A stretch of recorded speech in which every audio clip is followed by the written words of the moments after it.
Hello, and welcome to Open Table's first ever town hall, virtual town hall. I am Janine Calabria. I'm the Executive Director of Open Table, and I am joined today by Jill Block, our fabulous board chair, who will be co-facilitating this presentation, which lasts about 20 minutes with a 10-minute Q&A at the end. This event will be recorded, and it will also be streamed on Facebook Live. Of course, all of you are both muted and your video is off, so you won't be recorded, but the event will be recorded so that we can pass it along to people who may not have been able to join us today.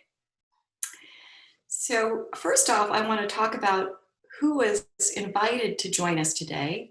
And we invited volunteers, many who have volunteered with us for a very long time, who will be thought of for a long time as helping us build our infrastructure at Open Table so that we could serve so many people during these challenging times. And though you might have taken a hiatus with volunteering with us due to safety concerns, you are definitely still supporting us in so many ways.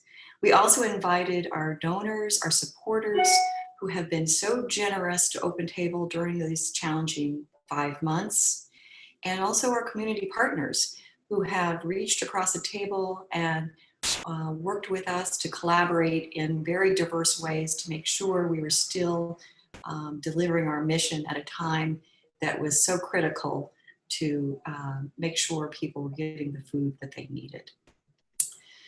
So Open Table's been around for 31 years. Our mission is to address hunger in our local community. And we define that local community as the greater Boston area, or the Metro West area. And we focus our efforts predominantly in 23 towns. And those 23 towns are not limited to Concord and Acton and Maynard and beyond. But if someone came in to Open Table and needed support, we would definitely help them. And if they were outside of those 23 towns, we would help connect them to places that are more convenient to where they live. The purpose of this meeting today is to tell our story. It's an amazing story with many radical changes that have happened in a very short period of time. We were a high-touch, relationship-building food relief organization with a big emphasis on our community meal, where a lot of heart was put into that. And we emphasized choice as being really important in our market-style pantry. So how did we leave this style and this built-in culture of ours and overnight become a no-contact, little choice, little interaction, where the meals are now packed in prepared packages and put in with the groceries? How did we do this? This was huge, huge operational changes. And we needed to do it. We needed to continue operating, even though these changes had to be made, because now more than ever, delivering healthy food was imperative. I am proud to say that we never had to close our doors. Our pantry was open every week. We did have to suspend our community meals program, but we are still serving those who are in need of food. And now I will turn it over to Jill, who can give the specifics, who was at the helm of Open Table at that time when I was on sabbatical. So thank you, Jill. Thank you, Janine, and welcome everybody. Thanks for joining us. I'm so glad you're spending time with us this morning. So, from the very get-go, our overarching priority has been safety and protecting the health of our staff, of our volunteers, of the guests, and the community at large, the people that come in and drop off food and bags and whatever else we need. And we quickly recognized that we needed to minimize how people came together, which meant that we had to reduce how we were working together. We had to, we no longer could be eating together. We couldn't shop in the pantry together. And so with that safety in mind, we had to revise all of our operations. So what that looks like.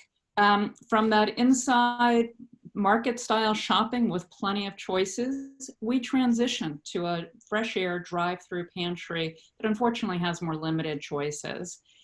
Shopping in our pantry, as you all know, was a very key element of our approach to respecting guest preferences. And with a heavy heart, we shifted to providing pre-packaged groceries. This is a quick look at what this involves. You know, we use volunteers to pre-pack our bags, and our dining room, as you can see, has been repurposed for assembly line style packing. We minimize the number of volunteers necessary to limit how many people have to come together for this process. Guests are receiving, you can see those beautiful bags there. They're receiving bags of shelf-stable products, dairy, produce, frozen proteins, which guests do get to choose from. And now that it's summer, we have all this beautiful produce that is coming from our partner farms to distribute as well. We still offer kids bags and other specialties when supplies allow, and those are things like cleaning products or personal care items. The process for guests is pretty simple. It's a no contact model where groceries are placed directly in their cars or passed on to people who are walking in or coming on their bicycles. And there is some choice, and you're going to see in this video in a second what that looks like. And you're going to see that there's a choice where they can select what kind of proteins they want. This is what the guest experience is like. It's pretty quick. They drive through. There's that sign where you can identify the proteins. Things get loaded into the car and off they go. I think people seem to like the efficiency of it. For some people, it's actually preferred to the time that it would take to be in the pantry and waiting. For them, the trade-off of getting the pre-packed bags has been an okay thing, but we'll get more onto that in a minute. The other big change is that we had to suspend our community dinner program, and those were replaced, fortunately, with over 400 prepared meals weekly. We suspended that dinner program on March 12th, which was before the governor banned gatherings of more than 10 people. Some of you, Janine mentioned that, I was at the helm along with a wonderful interim executive director, Jill Securis, at this time, and Janine had just left on March 1st. So it was really very painful for us to make some of these decisions without her participating in the process, but we did it, and it was the right thing to do. We've been really fortunate to have talented local chefs working alongside of our volunteers to cook these wonderful wholesale quantities of food, which have also been donated in many cases by those same restaurants and institutions where the local chefs are coming from. And we're creating household-sized portions of food to distribute in those bags that are going out in the drive-through pantry or being delivered to the councils on aging. The other significant change during this time was we launched a whole number of different mobile programs. And a significant one was in the works when the pandemic hit. And we were really so happy to have been able to launch it despite the new challenges posed by COVID-19. And that's been mobile delivery to public housing in Hudson, along with the Boys and Girls Club. And these new initiatives were originally designed to serve people who lacked transportation or faced other barriers to access. One thing that we've learned now is one of the groups that does have continued difficulty are people like essential workers whose work schedules often don't align with the hours that we're operating. So instead, we're now also delivering to a church in Hudson, which is a brand new program, and housing facilities. And that's been great. So it's there when people have the time to come to it and have the transportation available. We're also providing food through home deliveries by the Neighbor Brigade in local towns and collaborating with the Massachusetts COVID tracing team, who sends requests to the Neighbor Brigade so that volunteers can access food at our facility over the weekend to make critical deliveries to people who have to stay in quarantine because they have a positive test result. Since we planned for over a year for these mobile programs, we were fortunate to have a template ready to replicate in many different ways. And we had knowledgeable staff members who knew about the steps needed to make these mobile programs successful. We continue to explore additional mobile initiatives, and we've recently begun delivering groceries to Concord Carlisle High School, working alongside a distribution program run by the school food and nutrition department. These are all examples of collaborations, and Janine's going to share a little bit more about these community partnerships and how important they are. Well, as Jill said, we can no longer just open our doors and say, come on in. So we need to have good relationships with other community groups, other community leaders, and be able to target our efforts in a way that we never have before. The town of Maynard, state government with different state government leaders have come to us. We have worked in Concord and Acton, Maynard, Hudson, Carlisle to work with town staff to set up mini mobile pantries, to find out that in some cases there are people who really need a medically tailored meal. So we're actually starting to work with a Tufts dietitian with a grant we received to make sure we can offer groceries that are medically tailored and meals medically tailored for those who have specific nutritional needs. The Council on Aging van in Maynard used to come to us, and now they are packing the same number of bags for the people who used to ride it and bring it to them. And we've also have a mini pop-up mobile pantry with the Council on Aging in Concord. All these collaborations mean reaching across the table and saying, how can we work together? Because there's going to possibly be more need than just we can handle. And so we've launched 2 community collaborations, one in Maynard and one in Concord and Carlisle, where we invite community leaders and other organizations who are providing food relief to sit down, possibly on a regular basis, to share what they're doing and how can we pull resources to really streamline and make things as efficient as possible for the possible increased need that may continue into the unknown future. One of the outcomes of these community meetings or networks has been a document that we've created highlighting all possible places where people can receive food relief. And we were fortunate enough to have a staff member translate those into Portuguese and Spanish. And then the community partners put that document out in the community in all their different channels of communicating. So for instance, the Maynard newsletter, I just noticed the town newsletter has it at the bottom of their newsletter, and I've seen it on people's Facebook pages. So getting a coordinated communication effort out is really important right now.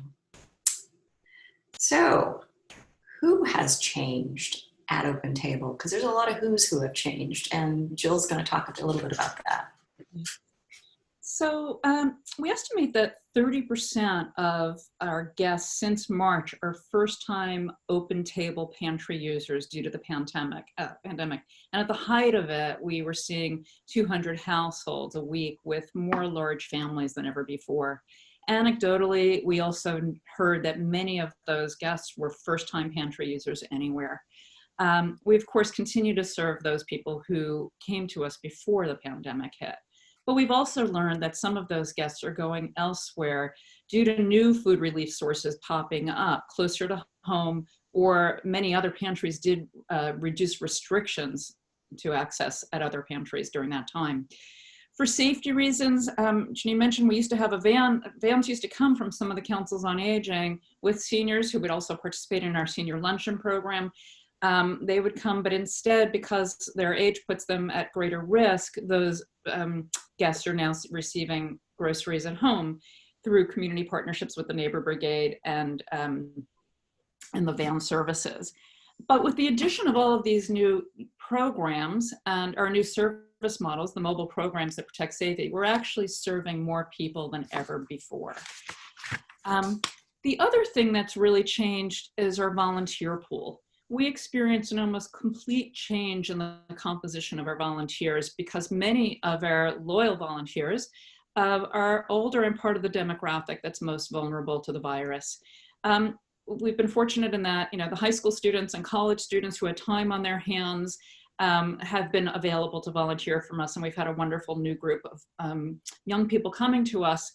It's likely that as schools reopen, we're going to still have to replenish that pool.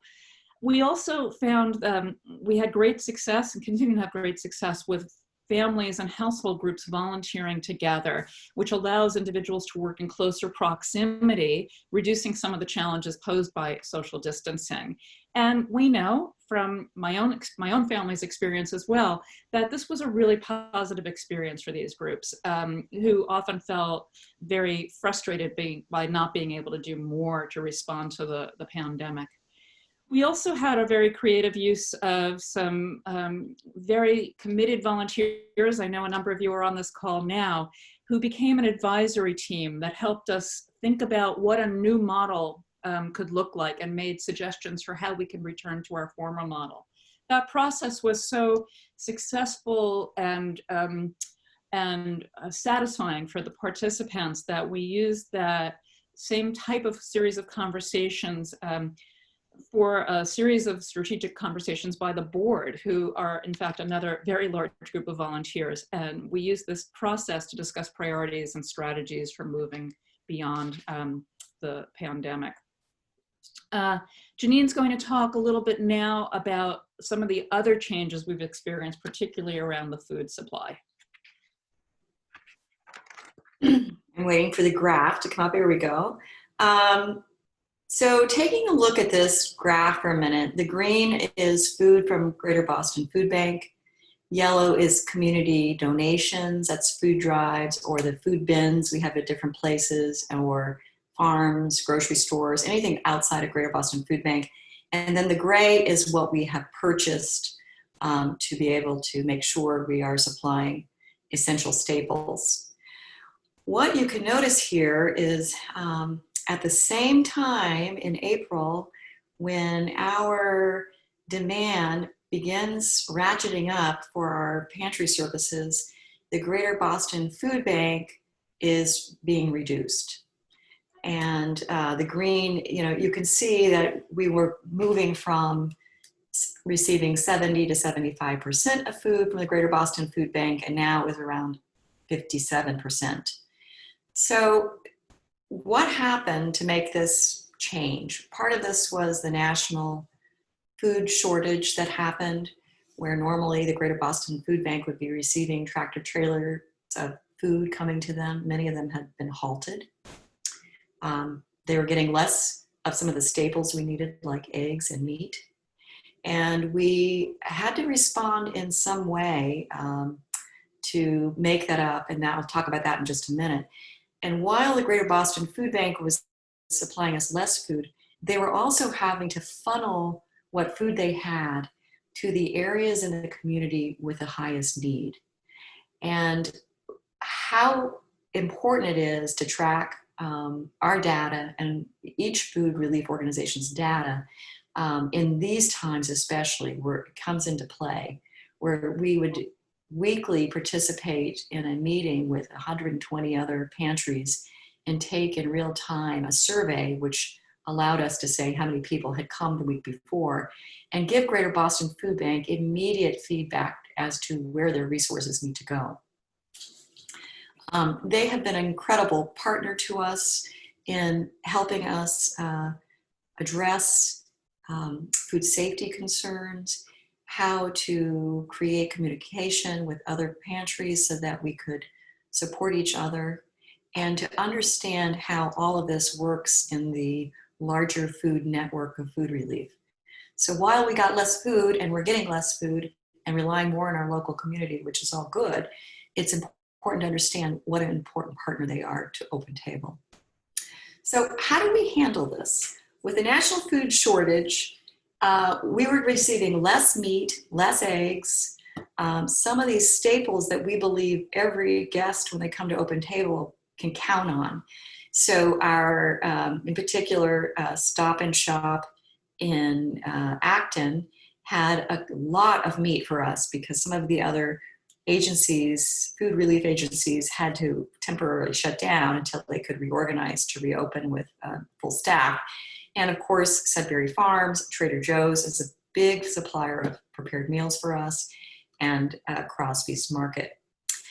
So Crosby's Market, they have a community donation bin outside that traditionally we've gone to pick up twice a week from. Well, due to COVID, there were some very interesting silver linings in this bin you see on the right.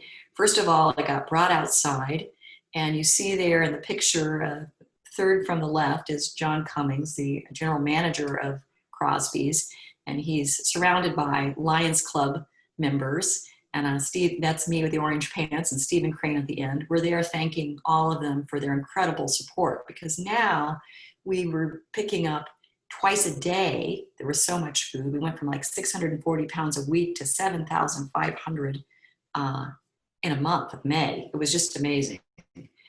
So that's how we made up that shortfall, with these kinds of community supporters coming together, as well as food drives.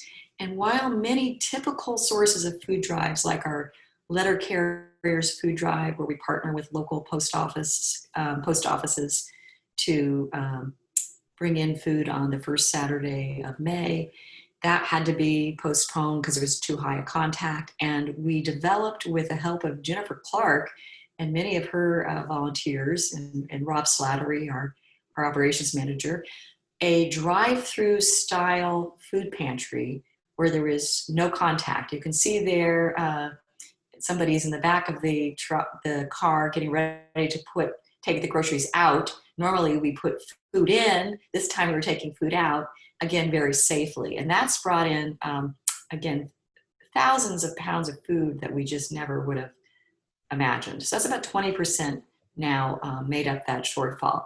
What else did we do? Well, we decided to purchase staples. We wanted to make sure people had the food they needed.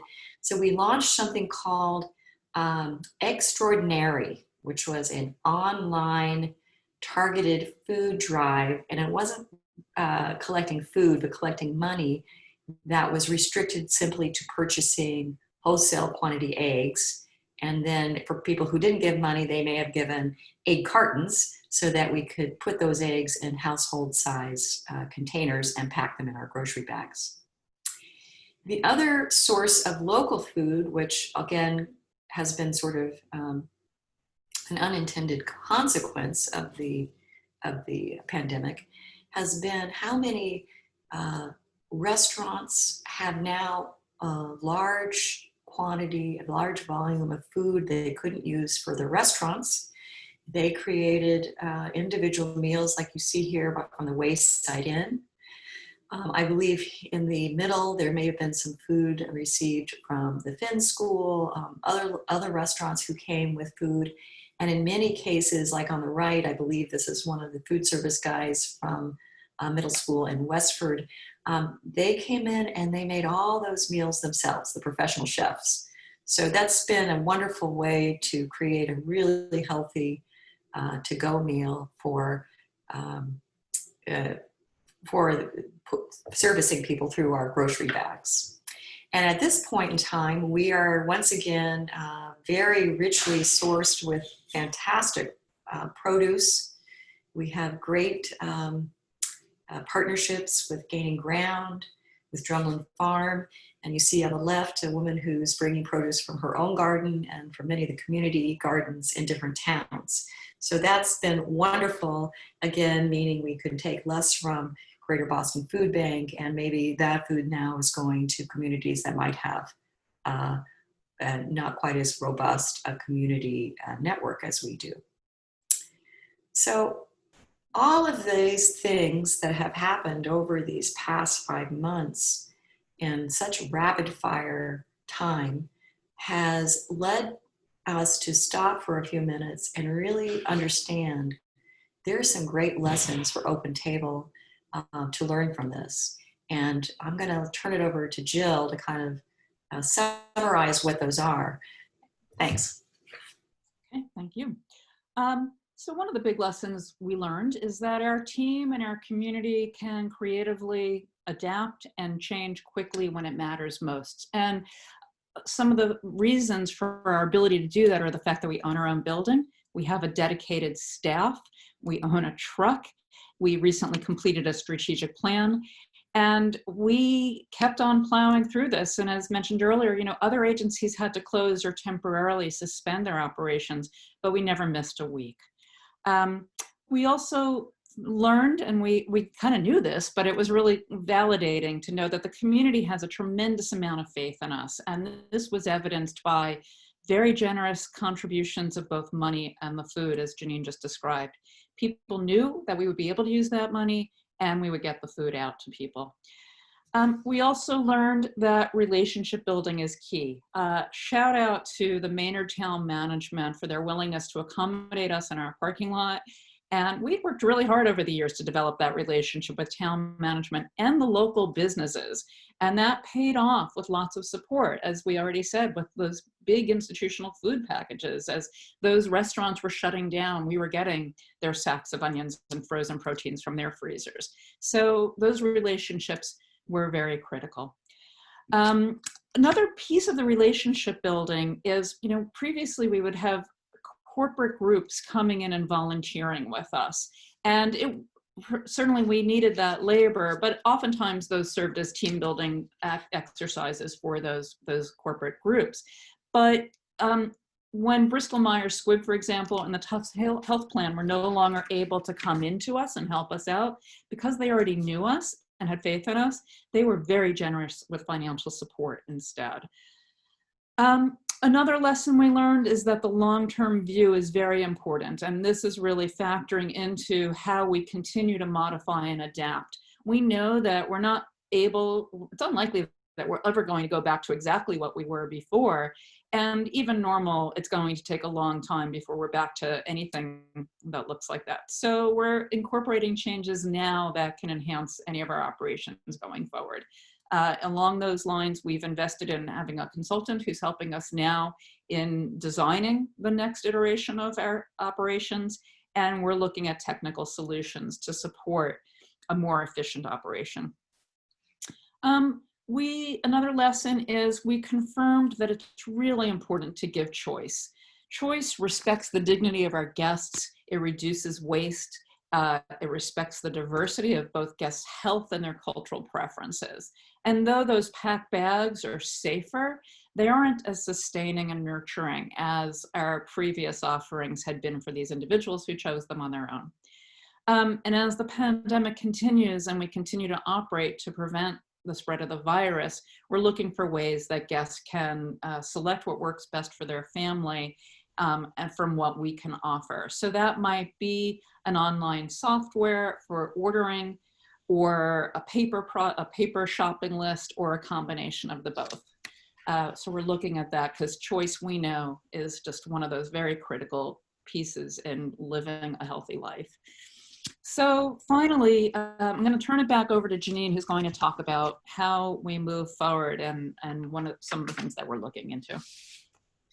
I want to, before I talk about looking into the future, I do want to remind everybody who has joined us today to use your question and answer feature at the bottom of your screen to write questions. And our board member, Norma Fry, will be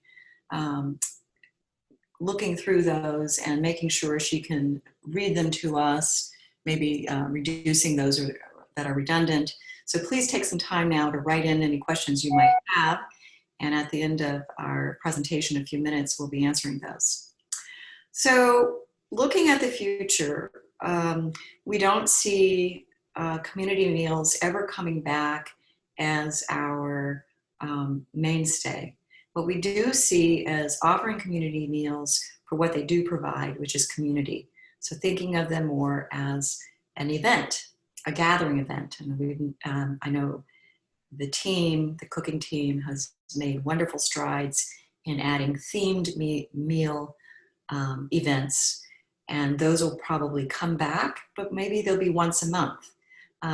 Currently, we are in conversations with Council on Aging, councils on aging in the area for having what we call a drive-through grab and go, where the leadership or the friends of the Council on Aging can be there distributing the food where, as a familiar face, into the cars of seniors as they drive by. An open table will be providing a prepared meal that could be used right away or taken home and frozen. We may even send some of our SOS meals along the way. The second part is we are really committed to serving people with the greatest need. And we are saying that to all of you as our partners, that when you yourself know there's a need in your community, please talk to us, help us figure out how we message best so that if it's an issue of mobility as a barrier or stigma, that we can address that and look for ways to get food to people most in need. This might include doing some surveys we've already started working on of essential workers, and we want to make sure essential workers are who have extremely challenging schedules, that we are changing our own schedules so that we can bring food at times that make the most sense for that population of people.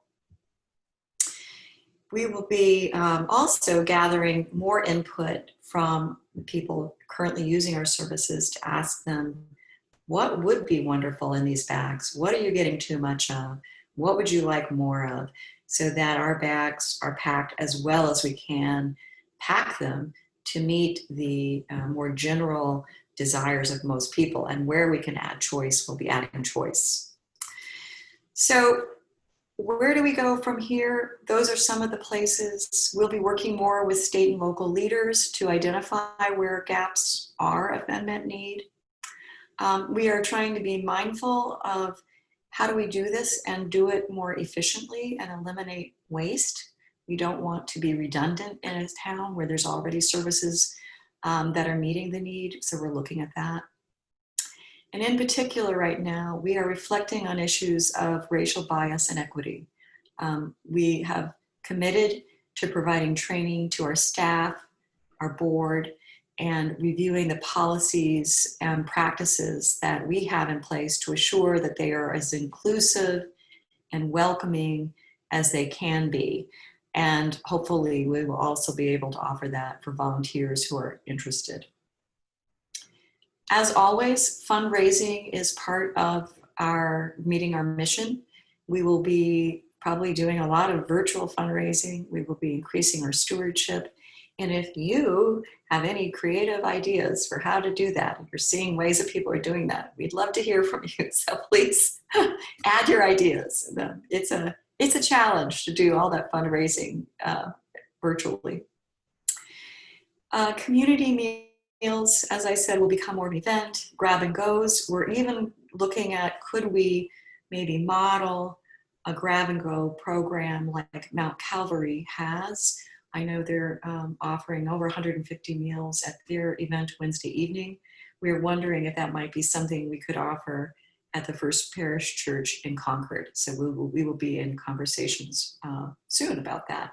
And I know we mentioned it before, but we are just now launching the groundwork with working with a Tufts dietitian to create a menu of offerings of medically tailored meals and tailored groceries so that people who have received a diagnosis from a doctor who says, hey, you've got to have more of this or that in your diet, that they could bring that to us and we could provide what they need. We'll be working through the councils on aging for that. So now let's go to our Q&A and we'll hear from Norma. Norma Fry is our great board member who's fielding these questions. And Norma, if you could tell us, read some of them to us, that'd be great. Hi, Jill and Janine. I do have a few questions here. One of them that just came in was about the community meals. and I think you just addressed it, that they may be more like an event. Do we have any idea of when they might start? We'll never go back to probably a large gathering until it's safe to do so. But we are looking at maybe approaching, no, not maybe, we're approaching First Parish Church in the fall. They have had some leadership and staffing changes. So we're going to wait until those are settled in and approach them for possibly doing a distribution from the U-shaped driveway in front of First Parish. Great. What I would expand on that is one of the challenges, as you saw in the early pictures about our operations, our dining room in Maynard is now our packing space. So because space is always an issue for us, until we have youth in our alternative, until we're no longer doing that, we don't have a dining room to have meals in Maynard right now. Good point. So another question that came in was, are you in greater need of all those paper grocery bags and takeout containers that people are collecting? And can people spread the word on that? So for the first part, yes. And I actually talked to somebody today. They can put paper bags on our bench in front of Open Table. They could also put them in the bin behind Everett Street Pantry location. And any time of day, they can put them on the bench in front of 33 Main Street. As for the to-go containers, I would say at this point, no, because of contact. And we can't really put those through our dishwasher because it's too hot. So unfortunately, no. Great, thanks. So how many guests are you helping with the drive-through pantry? In the video, it looked like it wasn't all that well subscribed. Yeah, so as always, Open Table protects the identity of people seeking support. For some people, that's truly important. For some people, they don't care, but we always try to provide some privacy, and that's our wonderful staff member, Christine Evans, which I'd say she's driving too fast around that pantry mode, but anyway, that's Christine doing that so that we could give people an idea of how many people are going through. And right now, at the height of the pandemic, we were seeing about 280 cars a week. Right now, we're seeing closer to around 200, 230. Mm-hmm. Okay. Do you still need egg cartons? The answer to that is yes. We need egg cartons we're actually bringing them to CCHS because Bryce McKnight, who is the head of food services there, is using wholesale egg quantities so that we bring the egg cartons so he can distribute there. Great. So another question here says, my main volunteering was at DM for the community meals. What volunteer options are there for someone who works a full-time job Monday through Thursday? Any evening options or Friday through Sunday? Oh, that's a great question. As we become more and more of a mobile pantry program, we actually needed a volunteer this Sunday. If you're still available, whoever asked that question, please come. Sunday morning, I'm sorry, it's 8 a.m., but it is an important job. And we're actually looking to train somebody along with the team on how to pack the truck on a Sunday morning to get it over to the church in Hudson that we'll be providing a pop-up pantry for. So there are Sunday opportunities. They're more like once a month. And then for other evening volunteer opportunities, as we have a committee of fundraisers that you could talk to us about joining, or join our Ride for Food team. And Ride for Food is super important right now. It's our biggest virtual fundraiser that we're doing. The activity's not virtual, but you can join it virtually and it's safe. So normally, if you're not a bike rider, it doesn't appeal. But this year they're saying to people, whatever your thing is, if it's walking, running, use this as the motivator to get out there and do more. And every mile you go or every lap you swim will be logged, and you will raise money through your friends and family for Open Table. And you can access that on our website, Ride for Food. Okay, another question here is, are we looking at office parks in our catchment area and ways the mobile pantry can meet the needs of the cleaning staffs at those office parks? You're not, it's a great idea. We'll log it. I like it. It's one of those questions is how much money does it cost to take the truck and the staff for the number of people we will serve. And that may become, with Neighbor Brigade in particular, we're working with them. They're doing kind of a smaller scale operation where they use Open Table as the hub to get the food, and then they bring it to places where there's maybe a smaller group than what would warrant our whole truck going there. So that sort of goes along with, do you see the need for the mobile pantries increasing? Absolutely. Okay. Absolutely. How long do you think the drive-through pantry is going to continue? Will it continue after the pandemic ends? No. I hope not. As you can imagine, one of the reasons why we left, we took the pantry feature out of the dinner in Concord, is that it's so labor intensive and it limits the amount of food that we can display safely. So while it's safe right now, we're doing it, and the refrigerated truck helps, it totally reduces the amount of choice we can offer. So yeah, we hope someday that we will be able to offer more choice inside, out of the elements. As many of our volunteers will tell you right now, it's really hot in the concrete parking lot right now. And it's going to get cold. Yeah. So here's a question from one of our current volunteers who's scheduled to do checkout on Tuesdays. And she said, if clients are still getting prepackaged bags of food, why is checkout, weighing, et cetera, needed?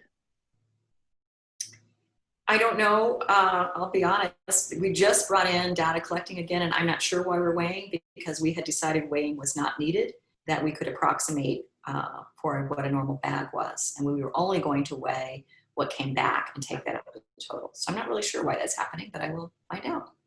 It could, and it might be that it's tagged as weighing, but it might be something else. Yeah, it could just be the way we check it out so that it gets recorded in Oasis. Yeah. Right. How can our guests be made aware of any upcoming changes to the pantries, dinners, et cetera? The best way is through our website or our Facebook page. And of course, anytime there is a change that's coming, we have flyers and we have those available every time, like for maybe 2 or 3 distributions before the change goes into effect. So for instance, Thursdays have changed their hours from 1 to 3 instead of 3 to 4:30. 3 to 6. And that change was given to everybody in a flyer. It was posted on our website. We sent messages out on a sign in the parking lot. So lots of ways we communicate with our guests. And I would expand on that a little bit, going back to the idea of relationship building. When we conducted our strategic plan, we had a team of professional consultants that helped us. And that group, they're called Empower Success Corps, came back to us as loyal clients to say, how can we help you now? We're offering pro bono consulting. And we are using that time with them to look at some marketing issues and marketing to potentially have ongoing communication with our guests, or to find new populations of guests. We're having some initial meetings next week, but that communication is something that we want to make sure is as good as it possibly can be. It's a priority. So that's something but still certainly looking at our website is the best way for now, but we're working on how to do that better. Okay, I think we have time for one more question. And was this session recorded? And if so, where will I be able to view it later? Yes, it was recorded, and this session will be available on our website. It will also go out as in the thank you to people whose emails we collected for today. And it will probably also be on our Facebook live feed after this session. Okay. All right. Well, I want to thank everybody again for joining us. I'm just going to recap that we would love to continue to have your support in any way that you feel you can give it at this time. You can stay current with what's happening by joining our annual meeting on September 23rd, that I'm sure will be virtual. We have a newsletter that you can subscribe to called News from Around Our Table that our wonderful communications team puts together. You can follow us on social media. We now have a Twitter feed, Instagram, and Facebook page. And of course, we encourage everybody to consider joining our Ride for Food team. It's been a great way to help motivate people to get out and stay active. Sometimes if you're just hot and tired, you want to do it for yourself, but maybe you'll do it for a cause. We'd love for you to join us. And then, of course, you can always donate to Open Table any time of year, but we'll soon be launching our annual appeal in the fall. Or you can have your own family food drive, or put up a box at the end of your neighborhood and bring it to us, or participate in our drive-through food drives. And if you would like to volunteer or donate, go to our website. It's volunteer@opentable.org or donate at opentable.org. Both will be happy to take your time, your tender, whatever you want to give to us right now. We need it. It's a lot of work. And I would say, though we've streamlined much of it, we presume that in the fall, there'll be a lot more work. So thank you again for joining us today. Be safe, and we appreciate all the time and energy you've given to us. Bye-bye. Thank you, everyone. Bye-bye. Looks like